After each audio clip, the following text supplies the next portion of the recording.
So the much requested and long awaited in-game update to the Zwift minimap is just about to land. So coming up in this video, a preview of what to expect when game update version 1.78 is released. Now before getting into the details, this feature update is a phased rollout. Initially, the new elevation profiles will only be for routes on Watopia. All of the worlds will be coming soon. In the initial rollout, this update will show the minimap profile when you're riding a set route. What does all that mean? Well, let's get into the details now. Now before getting into what's new, let's have a look at how things were, or how things currently are, on non-Watopian worlds. Here's me riding the Breakfast Crits and Grits route on Scotland a few weeks ago. The route name is shown here in the HUD, the lead-in and progress bar shown here, as well as the distance to go. Now flipping to the route selection here on Watopia, I'll select the hilly route for old time's sake. The original lap around Watopia, 9.4 kilometers with a few bumps in it, and starting and finishing there in town. Okay, loading in-game, and the updates are pretty obvious. Over here on the right, we have route name, we have distance to go, we have key points shown on the route for KOM and sprint archways, and your progress always moves from left to right. Now I'll show a few other routes in just a few moments, but let me do a speed run on this route before answering a few more questions on this new update.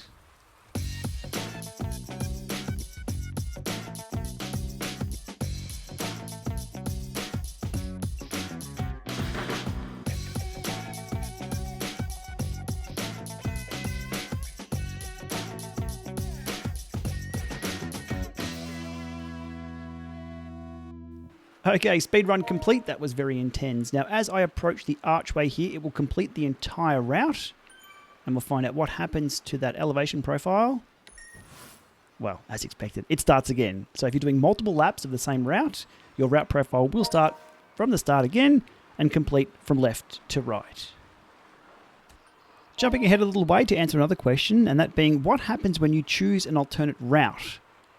We're just about to find out, and there it is. It will disappear and revert back to the previous elevation map. Now that's the current behavior of this new elevation profile. What I'd like to see in the future, maybe they could map out the next 5 kilometers your rider will take without any manual intersection selections and map that on screen as your upcoming elevation profile. But for now, it doesn't do that.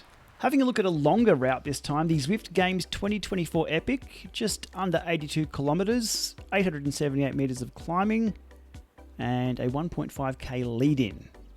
So it winds around. Nice tour of Watopia there, if you're looking for one.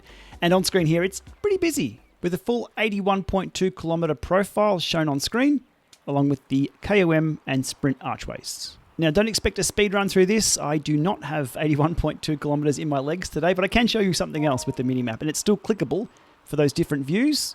For a longer route, such as the Zwift Games 2024 Epic, I'll always go for the top-down view, as shown here, because there's a lot of ground to cover. Two more things to cover off. Firstly, we'll have a look at how lead-ins are shown on a route that has quite a significant lead-in, 4.7 kilometers here for Mur and the Mountain, which winds its way around. Let's select that route, start a ride, and we can see the elevation profile has the lead-in shown in blue as we ride on. Now again, I'm not going to do a speed run through Mur and the Mountain. I don't have that in my legs either, but I will show you one last thing, and that is what happens when we do a U-turn. So not doing an intersection turn, and as expected for now, with how things are, it disappears. You are no longer following the route or a set path, so it changes back to the old minimap profile. Right, so there it is, the new minimap update, or more accurately, the new minimap route profile update. It's great to see this finally landing in-game, and I'm really interested to see what they do with this in free ride mode when we're taking some random turns in intersections in the future. Again, as a reminder, this is in-game update version 1.78 and only for Watopia with the initial rollout. Oh, and it's supported across multiple platforms too, so Mac, PC, iOS, Apple TV, and Android, when those clients are updated to 1.78. Okay, we'll leave it there. As always, please take a moment to hit that like button here on YouTube, as well as subscribing. Those two things keep the wheels moving here on the channel. Thanks for watching.